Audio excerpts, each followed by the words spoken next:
वो डॉक्टर बाबा साहब अम्बेडकर ने कहा था, मैं हिंदू धर्म में पैदा हुआ, मेरे बस की बात नहीं है, लेकिन मैं हिंदू रह करके मर रहा हूँ। जितनी परेशानियां मिली, पढ़ने नहीं दिया, हम लोगों को पानी पीने के लिए भी संघर्ष करना पड़ा। डॉक्टर बाबा साहब अम्बेडकर ने कहा है, अगर सच कहना बगावत है तो मैं बागी हूँ। जो तर्क नहीं कर सकता वो कभी शासक नहीं बन सकता। मैं तर्क करता हूँ, शासक बनने वाले रास्ते पर खड़ा हुआ हूँ। क्षेत्रीय अध्यक्ष जी मौजूद हैं, बात करेंगे। सर, बहुत बहुत स्वागत चैनल में हमारे। बौद्ध धर्म को लेकर और डॉक्टर भीमराव अम्बेडकर की जयंती पर लेकर क्या कुछ कहेंगे?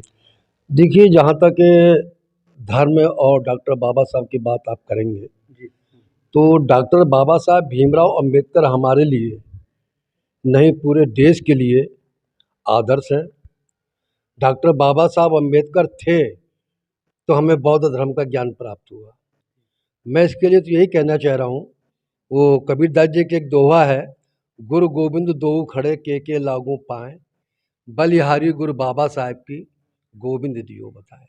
आज हम तथागत बुद्ध जी को बाबा साहब के बाद में मानते हैं, हालांकि वो बाबा साहब ने इनको स्वीकार किया, ये बहुत बड़े हो गए विश्व, लेकिन हमको इनको जो बताने वाले मार्ग हैं डॉक्टर बाबा साहब अम्बेडकर ने ही बताया है। वो डॉक्टर बाबा साहब अम्बेडकर ने कहा था, मैं हिंदू धर्म में पैदा हुआ, ये मेरे बस की बात नहीं है, लेकिन मैं हिंदू रह करके मरूंगा नहीं। क्योंकि डॉक्टर बाबा साहब अम्बेडकर को इस धर्म में जितने कष्ट मिले, जितनी परेशानियां मिली, पढ़ने नहीं दिया, हम लोगों को पानी पीने के लिए भी संघर्ष करना पड़ा। ऐसा दुनिया में शायद एक अकेला व्यक्ति यही होगा जो मुझे आज संघर्ष करके पानी पिलाने का अधिकार दिलाया। मैं इनको नमन करता हूँ।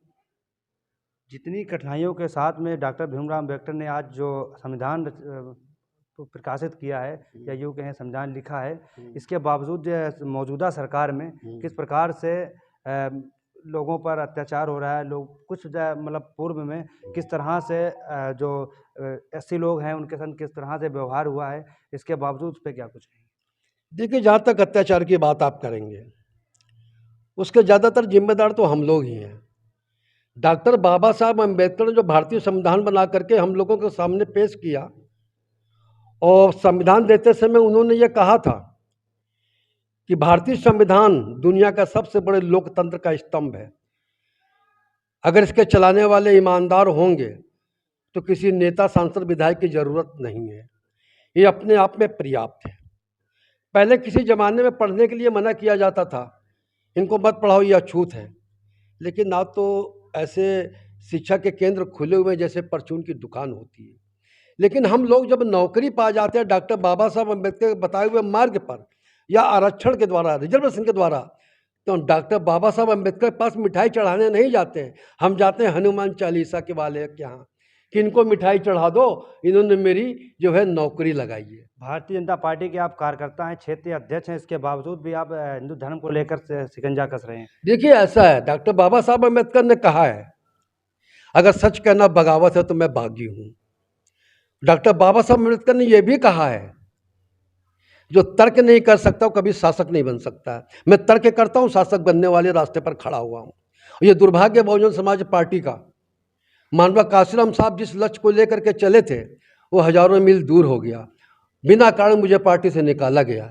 मैं 28 वर्षों तक बहुजन समाज पार्टी में रहा, मैं पार्षद रहा, उत्तर प्रदेश का कोऑर्डिनेटर भी रहा, मैं जिला अध्यक्ष रहा कानपुर का, मुझे बिना कारण निकाल के बाहर कर दिया गया है।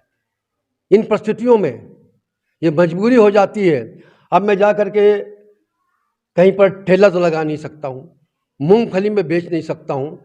मेरी आदत पड़ गई है प्रशासन से झगड़ा करने का और लोगों को न्याय दिलाने का।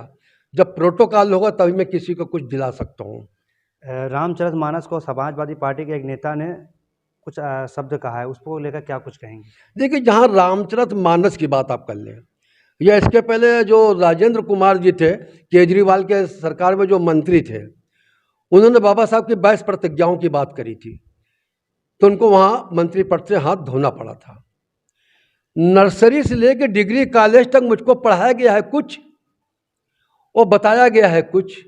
जब लोगों को मालूम ही नहीं 22 प्रतिज्ञाएं क्या हैं, जो किताबों में पढ़ाया गया वही तो लोग समझेंगे। अगर लोगों को 22 प्रतिज्ञाएं बाबा साहब की पढ़ाई जाती तो उनको मंत्री पद से इस्तीफा न देना पड़ता और उनका प्रमोशन हो जाता। लास्ट संदेश क्या कुछ देंगे युवाओं को और जनता को लेकर कि किस तरह से लोग अपना जीवन डॉक्टर भीमराव अम्बेडकर की चली बनाई हुई रास्ताओं पे चलें? अंतिम वाणी में अपना यही कहना चाहूँगा, अब समय जो है भाषण देने का नहीं है, अब समय नेतागिरी करने के नहीं है, अब समय ये भी नहीं कि मैं किसी की आलोचना करने से वो ब्राह्मण ऐसा था, ठाकुर ऐसा था, बनिया ऐसा था, इन लोगों की वजह से हमारा शोषण हो रहा। अब हमको ये फैसला करना पड़ेगा, करो या मरो। और करने मरने के पहले जो डॉक्टर बाबा साहब अम्बेडकर ने भारतीय संविधान बनाया है, तो हनुमान चालीसा और संतोषी माता के कीर्तन बंद करके डॉक्टर बाबा साहब के संविधान को पढ़ें तो आगे बढ़ेंगे, नहीं तो गुलामों से बदतर जिंदगी हो जाएगी दोबारा, फिर कोई जगाने वाला नहीं आएगा। बहुत बहुत हमारे चैनल में जुड़ने के लिए बहुत बहुत स्वागत, शुक्रिया आपका।